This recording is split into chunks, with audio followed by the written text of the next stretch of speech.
Is there anything about crypto that really grinds your gears? If you've been in this space for some time, chances are the list of things that annoy you about this industry is pretty long. If you're completely new to crypto, then I reckon it's useful to be aware that there is much more to this industry than extreme price volatility, and not always in a good way. Today, I'm going to tell you the things I find most annoying about cryptocurrency and how you can protect yourself from losing your mind and your money because of them.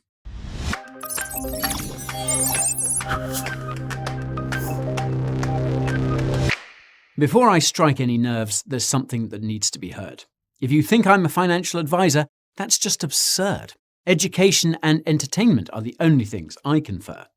Please contact a financial advisor if your portfolio looks like a turd. If this is your first time in my midst, my name is Guy and I think crypto's the shit. I create the highest quality crypto content the internet has the capacity to transmit. Coins, tokens, news and reviews packed with lots of facts and a bit of wit. If this sounds legit, subscribe to the channel and give that notification bell a flick.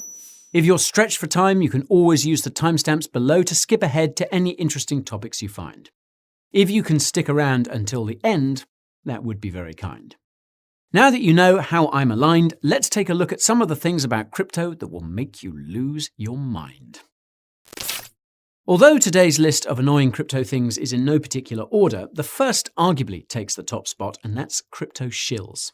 For those unfamiliar with the term, the Oxford Dictionary states that a shill is, quote, an accomplice of a confidence trickster or swindler who poses as a genuine customer to entice or encourage others. And I reckon that just about sums it up. Unfortunately, there's no shortage of shills in cryptocurrency, and if you've ever looked at crypto-related content on social media platforms or here on YouTube, you've probably seen a few shills in the wild already. Naturally, crypto shills seek to convince you to ape into whatever coin or token they're shilling, and if you're a crypto content creator like me, they'll seek to convince you into talking about their favorite crypto project. As I mentioned in my video about the worst advice you can receive in crypto, many crypto shills are paid by the crypto project they're shilling, and the rest have invested so much time and energy into the project that they're compelled to promote and protect it whenever and wherever they can.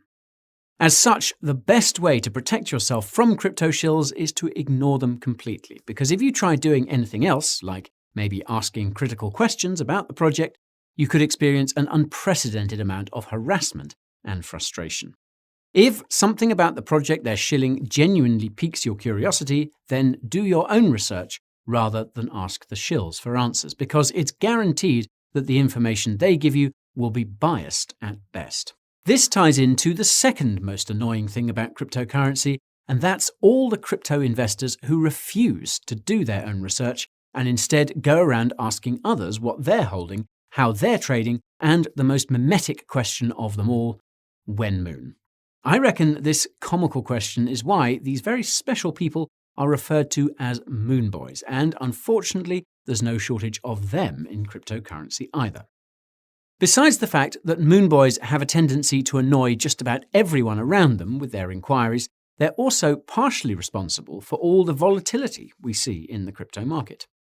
That's because most Moonboys have paper hands and sell their coins and tokens as soon as they crash, or when they hit a key price point that technical analysis amateurs are obsessing over on Twitter and YouTube. If you watched my video about the Wyckoff method, you'll know institutional investors like to manipulate markets around key price points to shake out retail investors, and the crypto market is no exception. This is why you always need to factor in other indicators as part of your analysis, such as on-chain indicators and sentiment indicators.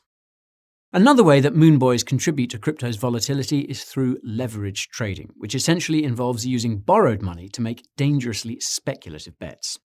When over-leveraged Moonboys inevitably get wrecked, their leveraged positions are liquidated, and this causes crypto prices to crash way more than they otherwise would, which triggers even more liquidations, and so on until all our crypto portfolios are deep in the red. This is something I talked about in my video on the risks of leverage trading, and I'll leave a link to that in the description for you. Now, of course, having said all of this, without the blind buying of Moonboys, Many of your favorite coins and tokens wouldn't pump nearly as much as they otherwise would. And that makes Moonboys a kind of double-edged sword. Moonboys are also seasonal.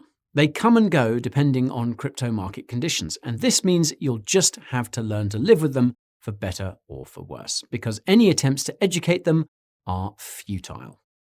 This brings me to the third most annoying thing about cryptocurrency, and that's all the influencers who say they're not giving any financial advice when they're clearly doing exactly that.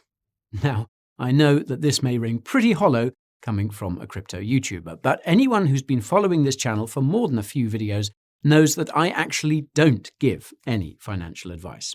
Instead, I give you the information you need to make these kinds of decisions on your own, and I do my darndest to keep this information as objective as possible. More importantly, I always tell you whether I hold the coin or token I'll be talking about at the start of every video, and I even tell you which coins and tokens I'll be talking about in my weekly newsletter. And no, I do not shill crypto projects, and that's basically because it will do serious damage to the channel in the long term. I only cover crypto projects that I find interesting. Now, this is something that not all influencers understand, and there are even a few who are aware of this but shill crypto projects for short-term profits, regardless of the consequences. The worst part is that many of these influencers can be very convincing, especially if you or someone you know has made some massive gains from following their not-so-subtle financial advice. Make no mistake, however, if you take every influencer at their word, it's only a matter of time before you get wrecked. And this applies to the Coin Bureau too, because I don't always get everything right. Always remember that if an influencer is talking about some hot new coin or token, there is a very high chance you're already late to the game and stand to lose rather than gain. If you're not careful, you could accidentally find yourself holding a shitcoin, and you can check out my shitcoin checklist video to make sure that never happens. It will be in the description. Anyways, the fourth most annoying thing about cryptocurrency is scammers. If you've ever left a comment on a crypto-related video, replied to a post by a crypto project or influencer, or even just asked a question in a Telegram group that's tangentially related to crypto, you've probably encountered your fair share of scammers, the absolute bottom feeders of humanity. Crypto scams come in all shapes and sizes, but the most common are probably impersonation scams. This is when a scammer pretends to be the person or project you're interested in and asks you for crypto, usually in exchange for more crypto under the guise of some elaborate trading scheme. Crypto impersonators are everywhere when there's lots of interest in the crypto market, and they tend to be easy to spot because they lack the verification symbol you see next to the account you're actually interested in, be it a blue checkmark on Twitter and Telegram or a grey checkmark here on YouTube. The problem is that not everyone who's well known in crypto has this kind of verification, and even the Coin Bureau is still struggling to get verified on Instagram despite being verified on all other platforms. If anyone out there can help with this, please do shoot us a DM. Anyways, the best way to protect yourself from crypto scammers is the same way you protect yourself from crypto shills, and that's to ignore anyone who messages you offering to help, offering free crypto, or asking for your crypto, no matter how convincing their profiles look. It also helps to be familiar with all the different kinds of crypto scams there are out there, and I'll leave my video about the most common crypto scams in the description if you need it. Anyhow, the fifth most annoying thing about cryptocurrency is fees, specifically exchange fees and transaction fees. I honestly don't even know where to begin here, because cryptocurrency exchanges charge you a fee for just about everything you do. Want to deposit fiat? Fee, and maybe 3 to 5 business days for your account to be credited, assuming your bank even allows the transaction to occur. Want to convert this fiat into crypto? Fee, and maybe a minimum amount you need to convert. Want to trade this crypto for another crypto? Fee, and maybe a minimum amount you need to trade. Want to withdraw this crypto? Fee, sometimes a massive fee, and maybe a minimum withdrawal amount that's much bigger than the crypto you're trying to withdraw. Want to withdraw your fiat? Fee, and maybe 3 to 5 business days for the money to land in your bank account, assuming the exchange doesn't freeze your account first for suspicious activity. If you're really lucky, you'll get the double whammy when your bank freezes your account for the same reason when you do successfully cash out. As far as transaction fees go, the elephant in the room is Ethereum. While Ethereum's transaction fees currently appear to be a few dollars, don't be deceived. These affordable fees only apply to regular transfers of ETH. If you want to do something that involves interacting with a smart contract, such as sending an ERC20 token to another wallet or swapping 2 tokens using Uniswap, prepare to pay a pretty penny. It's not just Ethereum either. If you peek behind the big Ethereum elephant, you'll find the other smaller elephants, which are, of course, most major cryptocurrencies. That's because all blockchains will experience bloat when demand is high enough, and that means you only have 3 options here. Minimize the number of transactions you want to make, try and make those transactions when fees are at their lowest, and use alternatives if possible. This applies to crypto exchanges as well, and if you're wondering which crypto exchange is the best for fees and the like, you can check out my video, which I'll leave in the top right for you folks. It also includes some discounts on those fees, FYI. Anywho, the 6th most annoying thing about crypto is uninformed no-coiners, aka anti-crypto people, particularly media pundits and politicians. Now, I'll start by saying that I understand not everyone is a fan of cryptocurrency, and to those folks, I just say, have fun staying poor. Just kidding. In all seriousness, there are some very legitimate reasons why someone might not like cryptocurrency, and it's quite possible that this list includes the annoying things I'm covering in this very video. However, there is a difference between informed and uninformed criticisms of cryptocurrency, and I have yet to see an informed and honest critique of the crypto industry from the mainstream media. Now, this might have something to do with the fact that most mainstream media outlets care much less about facts than they do about clicks, and that might be because they're slowly becoming irrelevant.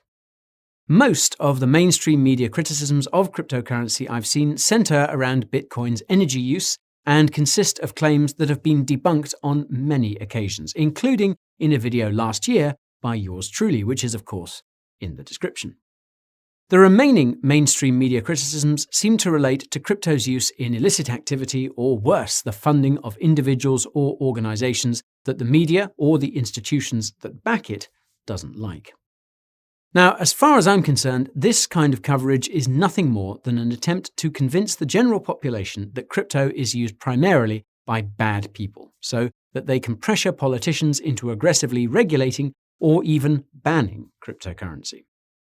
To put things into perspective, only 0.15% of crypto transactions are related to illicit activity, compared to the 2 to 5% of fiat transactions, as per Chainalysis's recent report on crypto crime.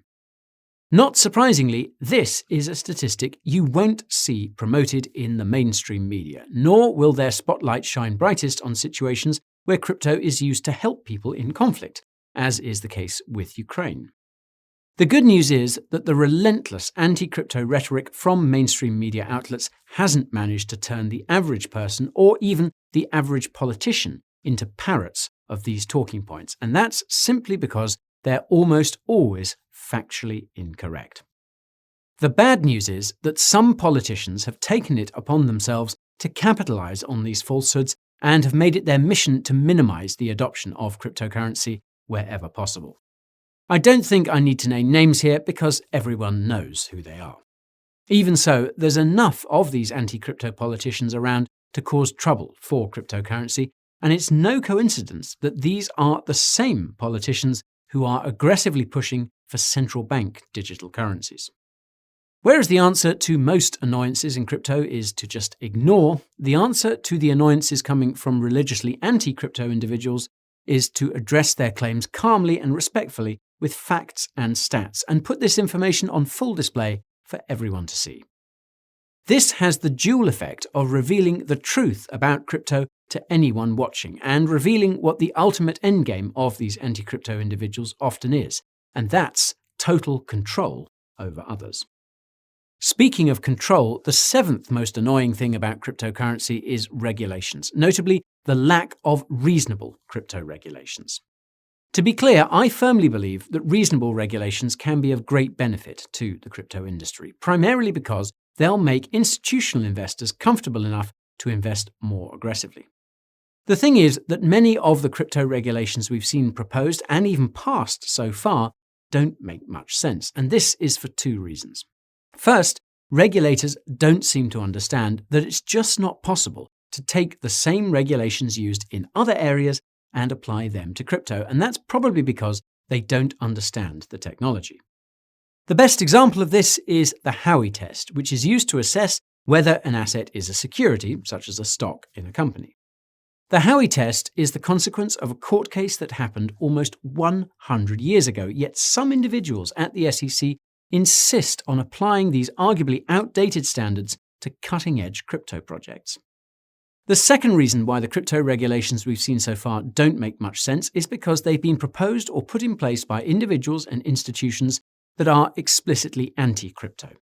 The best example here is probably the Financial Action Task Force's travel rule, which requires you to report all transactions above a certain amount in the name of money laundering prevention. Some regulators want to apply the travel rule to every single crypto transaction, even though there isn't any proof that the travel rule reduces money laundering in any meaningful manner. The most frustrating part about institutions like the FATF is that it's an international organization that consists of unelected individuals who can't be held accountable for the consequences of their policies. The FATF also has an uncanny amount of influence over financial regulations within countries, which makes it impossible for voters in those to fight back against the FATF's so-called recommendations. Now, if you're as frustrated as I am by these unreasonable regulations, my recommendation is to again bring attention to them and criticize them in a calm and respectful manner. You can even consider donating to pro-crypto organizations in your country. These minor actions may not have much of an effect on the FATF, but they are better than nothing. And if enough people bring attention to these issues, we might just stop these unreasonable crypto regulations from taking hold around the world. You can find out exactly what the FATF has planned for cryptocurrency by using the link in the description. Now, the final most annoying thing about cryptocurrency that I want to cover today is a fan favorite, and that's the Federal Reserve. As many of you have noticed by now, the Federal Reserve's actions move markets, and sometimes even just the statements of its top officials are enough to do so. When someone at the Fed says they're going to raise interest rates, the market starts to crash. And if this person says the Fed is going to lower interest rates, the market starts to rally. Because nobody knows exactly what Fed officials are going to say, except for a few insiders, this means you must keep a close eye on the Federal Reserve's calendar as a crypto holder. Case in point, the Fed recently held a press conference where it announced that it wouldn't be raising interest rates nearly as high as many investors expected, which caused the crypto market to rally. Prior to that, Federal Reserve Chairman Jerome Powell had said during a testimony that he was ready to raise interest rates aggressively in response to inflation, and that caused the crypto market to crash. The most annoying thing about the Federal Reserve is all the inflation its constant money printing has caused, and the effects this is having on all of us. This money printing has made many things unaffordable for the average person and has led to a scenario where most people see risky investments as their only way out of poverty. Were it not for the Federal Reserve, we probably wouldn't be in this mess. Then again, were it not for the Federal Reserve, it's possible that cryptocurrency would never have emerged or gained any significant adoption. After all, Bitcoin was created in response to how central banks responded to the 2008 financial crisis and became one of the only viable alternatives to the centrally controlled financial system we have today. Are the devastating effects of inflation worth the emergence of a decentralized, permissionless, and trustless financial system where true financial freedom is actually possible?